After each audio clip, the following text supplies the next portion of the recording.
All right, always a good time catching up with the champ. Ronnie, as we all know, you've got your own signature series now, the Ronnie Coleman Signature Series. You've got a booth right over here where you'll be, of course, for the rest of the event. So if you get a chance, you can stop by and say hello in person to the champ. But how's the business going, man? How's the business of bodybuilding? Oh, everything's going pretty good. Just having a good time here today. Trying to sign as many autographs as I can and meet as many people as I can. So as soon as I get done here, I'll be right over there doing what I do best. Well, hold that microphone right up, Ronnie. You got to get the bass in the voice, man. You got to do your best imitation of me. I think your mic is better than mine. Here, use this one there. Here, try that one there, champ. Okay. How's that one? Yeah, I think this was a lot better. Yeah, that's the bass microphone. I just happen to have it. But well, Ronnie, talk to me about the business of bodybuilding off the stage as opposed to on the stage. Obviously, as we all know, 8 Mr. Olympia is a Hall of Famer. You'll go down as not even arguably, in my opinion, the greatest bodybuilder of all time. But, of course, we can always ask the fans, is Ronnie Coleman the greatest bodybuilder of all time, folks? Well, I'll just say it like this. The business of bodybuilding is a whole lot harder than competing on stage doing it that way. When I was competing, I think bodybuilding came kind of easy to me because all I had to do was, pump a few weights, do a little cardio. Pump a few weights. Yeah, and get on stage. Now I got to travel all over the country. I got to make 2 and 3 appearances a day. I sleep about maybe 1-2 hours a day, whereas when I was competing, I was sleeping a good 6-7 hours a day. So it's a whole lot harder, and I seem like I'm all on my own now. Whereas when I was competing, I had somebody to help me clean the house. Somebody to help me with my cars. Somebody to help me with my diet, my nutrition. Now it's just me by myself, going, signing autograph for 3-4 hours at a time, leaving one appearance, going to the next, flying to one country, going to the next, getting about 4 days at home in about 2 months. So it's a lot of hard work. There's a lot of traveling, and I'm having fun. Well, Ronnie, when you say, pump a few weights, getting for it, we all seen the unbelievable DVD and many of the other ones that you put out. I got to say, I think it's more than probably pumping a few weights. You had a whole lot of weights going on there, but all that stuff comes at a cost, Ronnie. I mean, obviously, as many people know from the magazines and, of course, your various interviews, injuries have taken their toll. I mean, you've been no stranger to getting into the hospital, getting some work done, some nerve problems.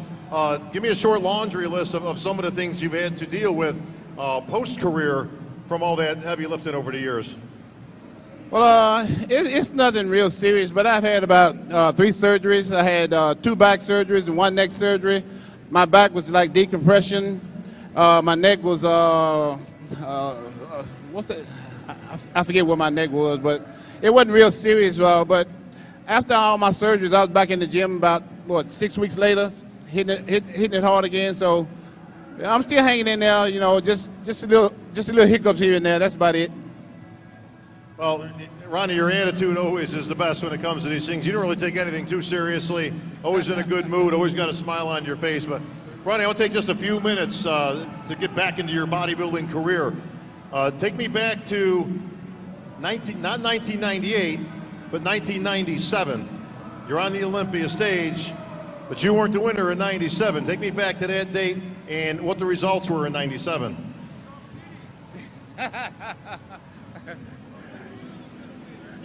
97, no, Flex wasn't even there. He didn't do too good either. Judge Steve Weinberger giving some flack to Ronnie up here.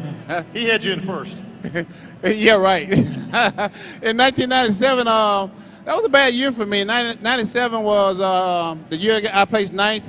I thought that was my year to make the top 5 because the year before that I placed 6th, and it was always just my goal to place in the top 5. And 97 was a bad year. In 1997 at the Ironman, I went and I thought I was going to be doing good in that show, and I got beat by Lee Priest. And I'm like, where's this thing going? How can I get beat by a midget?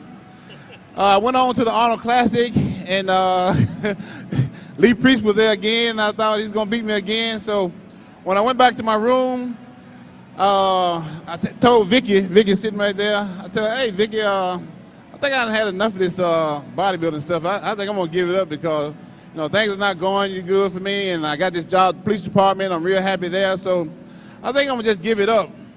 And Vicky looked at me, and she said, boy, shut up. She always talked to me like that, because she knows she can get away with it. She'd have beaten the crap out of you yeah. if you said anything back to her. Yeah, and I thought about it for a minute, and I'm like, damn, yeah, you got a point there, because if I give up bodybuilding, I lose my free membership to the gym. So I got right back on track, and when I went to the Olympia and got ninth, I didn't even consider, giving up, because I had already tried that once before when, at the Arnold Classic. So I like, okay, I just go on and get back and get ready for this tour and see how it goes. So take me back. I mean, you were going to give it up at the end of '97. You were going to retire and move on. No, I like I said, I had already quit, at the Arnold Classic when Lee Priest was getting ready to beat me again there. He had already beat me the week before, and I'm like, man, I didn't think bodybuilding was like this. I thought I was going to be a lot better. And when you got somebody like 5 feet, on a good day, 180 pounds, and you 5'11", all of 250, and they beating you, you just can't figure it out. So, well, I like, maybe this is not for me. Well, I got to give Lee Priest some thanks for one thing. He did model for our Europa Man trophy right over there in front of the podium, so you can at least thank him for that one. But he can't ride the bumper cars, but he was a pretty good bodybuilder. Well, Ronnie, obviously we're going to kind of fast forward to '98. Now, you didn't give up, obviously. You came back better than ever. You come in '98, but '98 was pretty much gift wrapped for a man named Flex Wheeler. Yep, exactly. Pretty much Flex had already won that show. He told me he didn't even train hard. He'd go to the gym, work out for about 30, 40 minutes, and go straight to the strip club. Matter of fact, he was so sure he was going to win. Somebody had already booked him for a guest pose right after that show and paid him, I guess, Miss Olympia fee, which was $10,000 at the time, to a guest pose at the Miss Olympia, which was coming up about 3 weeks later after the show. So, I guess it was a different story once we got to the stage, though. Things changed. Well, Ronnie, you're on stage in '98. There's 2 men left, and it's you and Flex Wheeler. What was going through your mind right before the big announcement came through? Well, what was going through my mind is I had finally accomplished my dream of making it in the top 5 in Mr. Olympia. I finally felt like I had arrived. I finally felt like all those days of hard work, working 8 hours at the police department, getting off from work, going doing cardio after work, doing cardio before work, working out before work. I finally felt that was all paying off because I had finally realized my dream of making the top 5. Of course, I never thought in a million years that I would win that show because, like I said, I hadn't said it yet, but the reason why I got into the sport of bodybuilding because Brian Dobson gave me a free membership to the gym. So I never thought that it would go as high as it went, or as far as I took it. Well, for those who are bodybuilding fans and you remember back to that time, there were some pictures that came out in the magazines. Obviously, the internet wasn't going too nuts back then. But there was a series of photos that kind of show the sequence of the announcement coming. Flex kind of turned his back at one point and kind of put his finger up, kind of waving it off. And there was a lot of interpretation at the time as to what that was, if it was disrespect to you or if he was just not pleased with the decision or just emotions at the time. How did you take it, Ronnie? No, I think you talk about '99, Mr. Olympia, but I don't remember too much happened after they announced Flex Wheeler in second place. In 1998, after they announced him in second, I kind of collapsed a little bit, and I was down for the count for a little while. And I went back and I saw the tape when they announced Flex in second. I think he kind of reached down and pat me on the head. And, I was down for about another couple of minutes. Then I see Chris Camille come over and do the same thing. And then I think about maybe a minute or two later, Vicky Gates come on stage and pick me up off the floor. Literally. Yeah. Because I had tried to get up. I tried to get up a couple of times, and my leg just didn't seem to want to work for me at the time. But I think once I saw her, I got a little energy, like, you know, I'm being rescued, and I was able to get up off the floor. So thank Vicky. I think Vicky for always picking you up when you pick you me need up a off the helping floor. hand, right? Yeah, I need that help. Well, Ronnie, we hear all the time people debate the all-time question, who's the greatest of all time, these type of things. I always think it's kind of an unfair question because you've got different eras of bodybuilding, from Larry Scott, obviously, right up until today's champ of Phil Heath. So very difficult. I know, Steve Weinger putting up an 8 number. It just kind of says it all. But I got a different question, Steve, because that one's debated forever. My question is, if we take all the Ronnie Colemans from 98 and all 8 Olympia victories, and we line you up on stage from every year, which Ronnie Coleman wins? Which year of the Ronnie Coleman victories beats all the other Ronnie Colemans? Well, I got to go with the first one. That was the one in 1998 because that's going to always be my favorite one. And that's the one that pretty much shocked me. And that's the one that I never, ever in a million years saw coming, and never even dreamed about it. And I still go back today, and I still watch that film, and I still get tears in my eyes from that one. So that's got to be the all-time favorite for me. So 98 Ronnie Coleman beats all the other Ronnie Colemans? All the other Ronnie Coleman. Even 2003? 98 is the year. Right. Steve, you got a pick on that? Huh? No?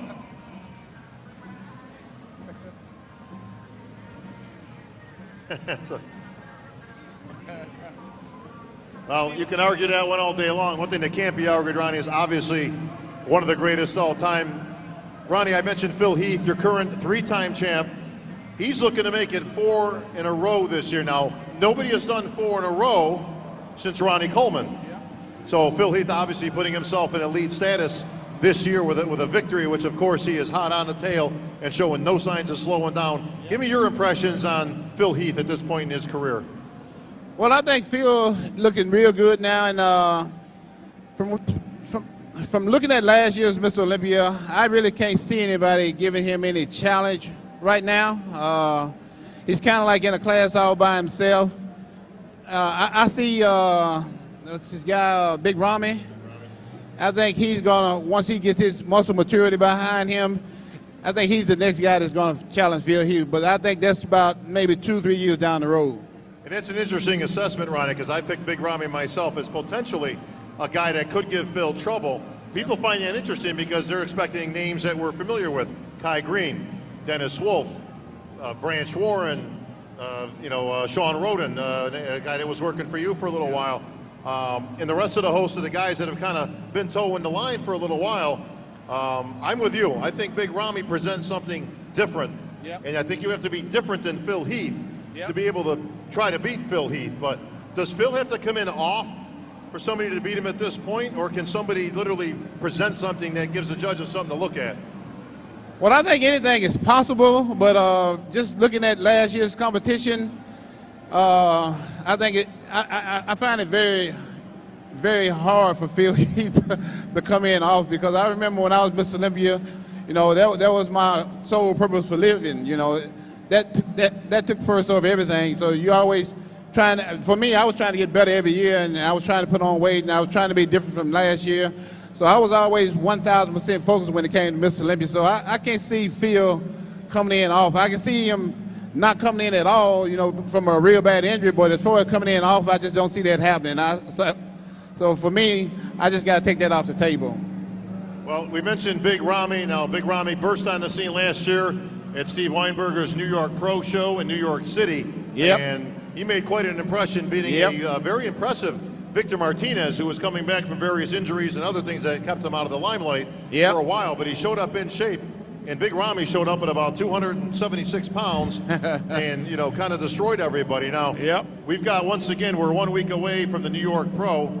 Big Ronnie not going to be in it this year, I understand, but we've got some new superstars on the horizon in Juan Morel and John De La Rosa, and we've seen some new talent coming up. What do you think of the new class of bodybuilders that we're seeing, Ronnie? Well, I think John De La Rosa, he's one of my favorite ones. Real nice looking guy. I think it's going to be a real tough competition between those two. But I thought Big Ronnie was doing that show because I know he had to re-qualify. So we just have to wait and see how it all pans out. Those are New York guys, and they kind of remind me of myself the way where they train real hard and real heavy. So we just got to wait and see who comes in shape, who looks the best on that day, because I think they've already both competed this year. Yeah, they've both been on the circuit for 2 or 3 shows. So, but they'll both be in their backyard of New York City, and of course, as we all know, the New York crowd is always crazy and a great crowd to be in front of when it comes to bodybuilding. One thing can be assured, the real winner of that show will, of course, be Steve Weinberger, who's promoting it and putting it on. So that New York Pro will be sold out once again for those looking to catch some good IFBB action. Definitely be online at MD and the rest of the various sites, as we'll be doing play-by-play and up-to-date information and to see how that unfolds. Steve Kuklo, another new name in the mix, who won Brazil just a few weeks ago, won this show last year, another one of the new, and also Justin Compton, another name that comes, who actually won the Orlando Europa just about 4 weeks ago. So we got some great new talent coming up on the horizon, Ronnie, and we seem to, obviously you're an 8-time Mr. Olympia, Lee Haney before you, Arnold obviously before him, and now you got Phil Heath at hopefully 4 for him. Where does it get harder, Ronnie? Does it, obviously winning the first one's going to be the most emotional. Where in that 8 did it get either easier or harder to defend the title? For me, it was hard every single year because not only did I have to, work out, had to do all this traveling, but I worked a full-time job for the police department, so I was always busy and I was always doing something. So I just had to have all my priorities and check it out. I had to, be 100% focused on everything that I was doing because, when I go to work, people are trying to, take my head off, trying to kill me or whatever, and, I'm just out there trying to help them out. But I was always 100% focused on what I was doing at the time. If I was at the job, I was 100% focused on that. When I was in the gym getting ready for the show, I was always 100% focused on that. But for me, it was just being focused on what I was doing at the time. And whatever it is I was doing, that's what my head was. Well, Ronnie, I'm going to bring us to the present day. We're here in Dallas, another great Europa competition here. Branch Warren from right here in Dallas, Texas, on the stage yesterday at the pre-judging. And Branch hasn't had his best year so far this year, but Branch kind of comes from that same old school that you do. And I talked to Branch yesterday. I said, how important is this potential win for you tomorrow? And his reply was, let me tell you how important it is. He says, I have no intention on going to the Olympia if I have to point my way there. I want a victory. If I'm not good enough to win an Olympia qualifying show, I ain't good enough to get on the Olympia stage. What do you make of that kind of an attitude from a veteran like Branch Warren? Well, I think Branch had to have that attitude because Branch is a guy that placed second in Mr. Olympia, so he was second in the world at one time. So for him to have to qualify is something different all in itself. So he's in a category, and he's somewhere that he's never been before in his career. And it's like you said, if you can't win a show like this, you don't really need to be on the Olympia stage. So this is an absolute must for him. So Branch back is up against the wall still. I think this is one of the most important days in his career.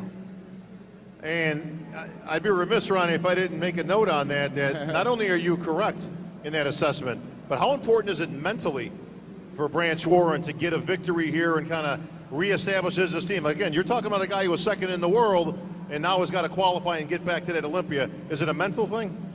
Well, I mean, I'm quite sure, it's probably the most important thing on his mind right now, and it should be, but I don't think it'd be the end of the world because Branch Warren is pretty much well established in the sport of bodybuilding. So, this is not going to make or break his career or break his life because he's had a great career in the sport, and he can always go on and do some other great things. So all he has to do, basically, Branch has been there before and he's done it.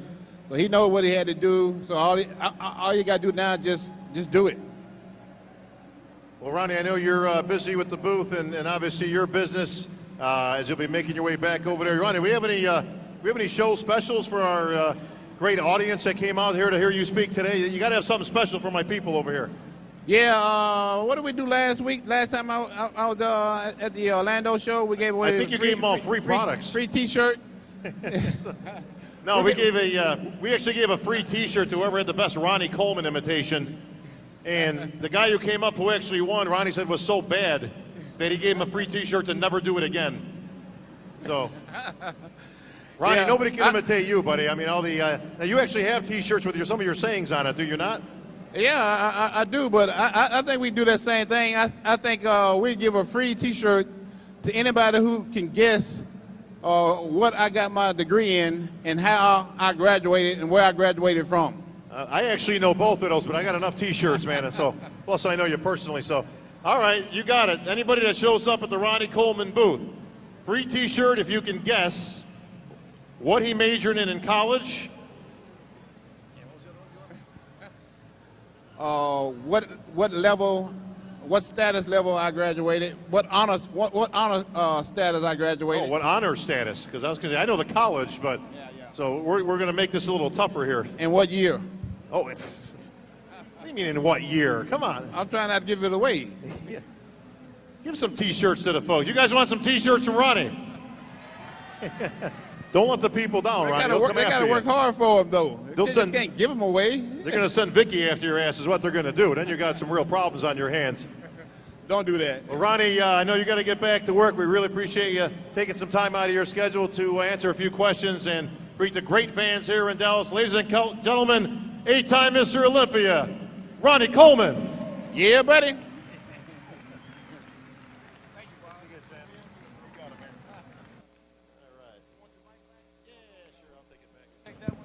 Yeah, give me my mic back. All right, that was Ronnie Coleman. Ronnie, always a good telling sport. some great stories. Like I said, folks, he'll be down at this booth, so feel free to stop by, say hello to the champ, and try to get a T-shirt out of the freaking cheap Mr. Olympia. Like he ain't got enough T-shirts, right? All right, folks, we are just about ready to go. Normally I do this during the intro and all that, but while I got a captive audience, we've got the color guard.